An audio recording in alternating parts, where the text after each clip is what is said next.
எனக்கு தெரிஞ்சு கொலை குற்றவாளி கையில் பிடிச்சிட்டாங்க போலீஸ் அப்படின்னு தான் நான் நம்புகிறேன். பட் இது உண்மையா பொய்யா, இதில் என்ன மர்மங்கள் அடங்கியிருக்கு அப்படின்றத கடைசி வரைக்கும் நீங்கள் வீடியோ பார்த்தா தான் உங்களுக்கு புரியும். ஸோ பல்லடம், இந்த திருப்பூர் மாவட்டம், கோயம்புத்தூர் மாவட்டம், ஈரோடு மாவட்டம், அவினாசி, இந்த சரௌண்டிங்கில் இருக்கக்கூடிய மக்கள் யாராக இருந்தாலும் இந்த வீடியோவை முக்கியமாக பாருங்கள்.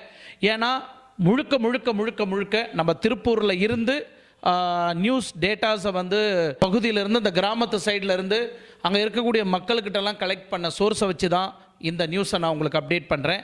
உண்மையிலே உங்களுக்கு சுவாரஸ்யமாக இருக்கும். ஏன்னா சேனலில் வரக்கூடியது போலீஸ் பல்லடத்தில் நடந்த கொலை குற்றவாளி இவங்க தான் அப்படின்னு போலீஸார் உறுதியாக சொல்லலை.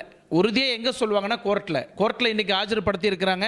கோர்ட்டு முடிவு பண்ணணும் இந்த கொலை பல்லடம் கேஸு, பல்லடம் கொலை வழக்கு இவங்க தான் செய்தாங்களா, பல்லடத்தில் தோட்டத்து வீட்டில் செய்யப்பட்ட கொலை